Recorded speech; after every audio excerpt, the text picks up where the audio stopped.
Hey guys, it's, well, no doubt been a while again. I'm gonna move to cover this light. I know I'm not centered now, but less glare. So, last time I left off, I just started making lessons videos. Made it for a certain person, and then I stopped. For no reason. I literally just didn't do it. And I want, if this guy is saying, you know who you are, I want to personally apologize. And if I actually do start back this YouTube thing again, I will start those lesson videos for you again. I'm so sorry about that. As my fault and none other. I hope I did not cause you to quit guitar, as I would feel very horrible about that. Because guitar is an amazing adventure you can go on. It's one of the best things I think you can do with your life.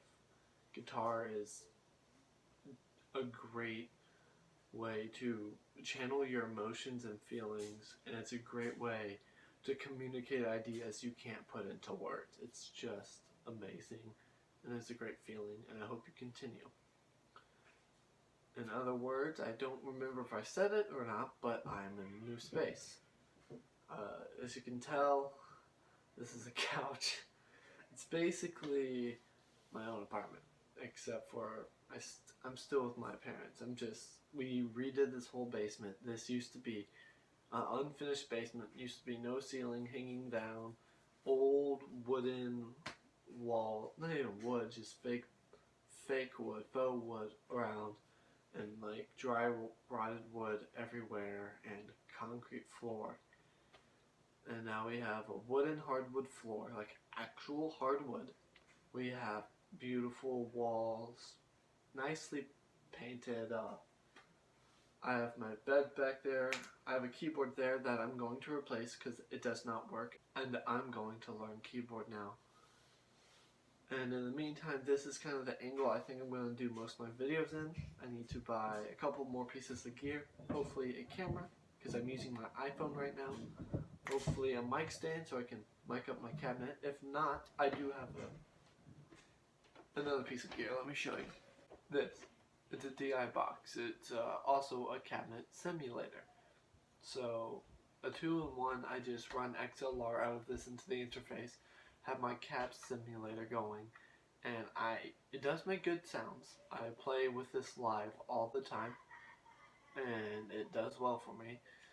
It's called the Cab Zeus Mono, and I think it's amazing, honestly. But that's a later video. I have a lot of gear. I have a new SG that's pretty crappy. I have to restring it. I've been working on fixing it, intonating it slowly. I don't have much time on my hands. I have that new DI box, like I said.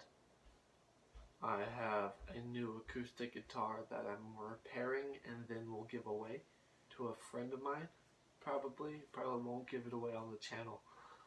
Highly doubt it, because one, I have hardly any viewers, and two, I can't afford to ship it. So I'll probably just give it to a friend of mine or someone I know is in need of a guitar or would like to start and cannot afford to purchase a guitar. So that's what I'll probably do. I do that quite often. I get cheaper pieces of gear, and since I've interned in guitar repairs, I can fix most things except for, like, I can't reset a neck.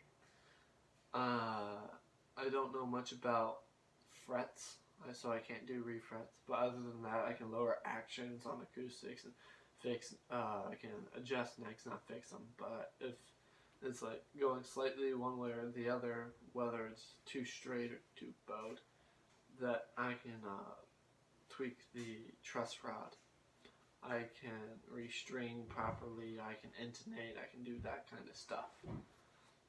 I can do electronic work, so that's what I mean. I get cheaper stuff, fix it all up, and give it away, usually. I usually don't sell it.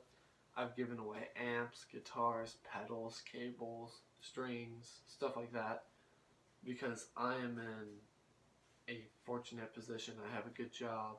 I'm going to college. I live with a great family who is very supportive of all this. I am financially stable, and obviously none of it's based off of YouTube because I don't really do it. And I don't even have enough subscribers to start monetizing again. And in case you don't know, a long time ago, all you needed to monetize your videos, it was right after you did not need an MCN anymore. All you needed was a partnership with Google and YouTube. And for some reason I was around 25 subscribers at the time, and they offered me a partnership, which I filled out the form and got. And I started monetizing a few of my videos back then. None of them are still up. They're all off. I have them privated. But it's a cool fact. I earned 1 penny. But they don't let me monetize because it's a waste of their time and ads. I just got called and I honestly don't remember what I said last. So we're going to keep moving on. My goal is to start being able to work with a couple of local musical based stores and studios to start making better content. I live in Lynchburg, Virginia, and I'm hoping that maybe through time in this I can get connections, good internships again. I want to intern for sound engineering and then go to college for it. So that's my goal, and maybe I can work with one company called Point Source Audio. Point Source is where I originally interned at for guitar tech repair. They're very kind there. It's 3 main salespeople on the floor. It's a very small shop. They do a lot of Boss pedal stuff. They don't have any real good guitar sales anymore. They used to be Taylor and Fender dealers, but back in 2015 they stopped because they could not afford it in such a small area. So they do a lot of used gear trading, which is honestly still good for the market. In my opinion, it's good to trade up gear.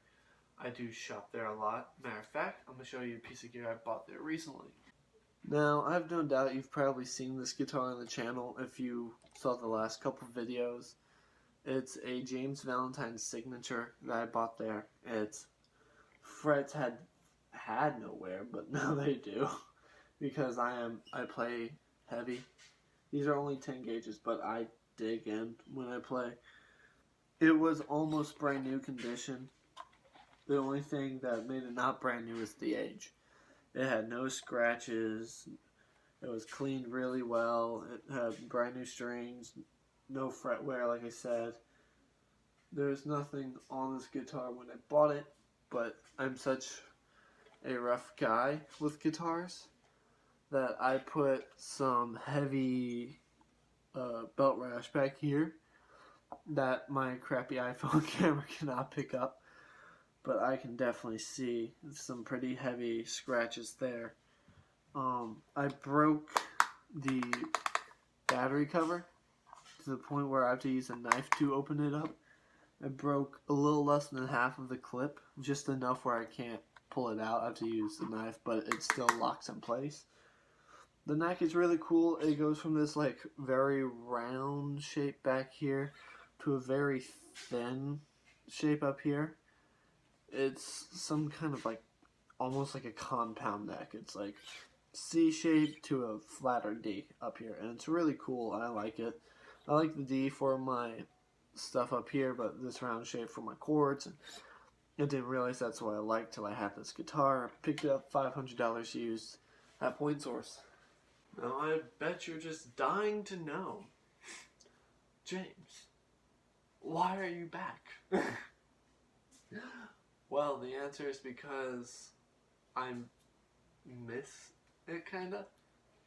I do miss making videos, and I miss the stuff I used to be able to do, and the cool tricks I used to have, and all that. I have a couple of opinions I want to share on some hot topics, if you will, with the modern guitar community. I will do a room tour video soon, probably next one of the next 3 videos will be that. I have no idea what I'm really gonna do. I might start doing song analysis. I might start only doing gear demo, which would be bad for me because I don't have a good way to record things, because my interface only records mono, but not like mono as in down center, as in mono in the right ear only for some reason, and I can't fix it. I've tried using everything except for a new interface. I even used a different computer. It's just the interface. So maybe I should save up for that. Speaking of saving up, I'm saving up for an Ibanez Tallman 830, I think it is. It's this lipstick tube 3 single coil lipstick tube pickup guitar that Ibanez makes with a beautiful maple flame top. It's going to be heavily damaged, but not in a play. It does make it unplayable. It's where FedEx actually messed it up. Got a few dings in the neck, quite a few in the body, as the guy told me. And he said if I can live with the damage and it still plays right, he'll sell it to me for $300. They're usually around a $500 to $800 guitar, so I will very much take it and run with it, because though I live a good life, I cannot afford an $800 guitar at the moment. It's out of the question. But that's pretty much all I have for this video. I'm going to re-download an editor because I have a new computer, like I said. Throw this video together and see what happens. Anyhow, I appreciate you watching this video, if you did. Especially if you watched it to this point, that means you actually care and actually want to know what I say. I know there won't be many people actually watching this by the time it comes out, or by this point. There'll be very few, maybe 1, maybe 2. Anyhow, I've said all I've had to say. I salute you, and I hope you have a great day.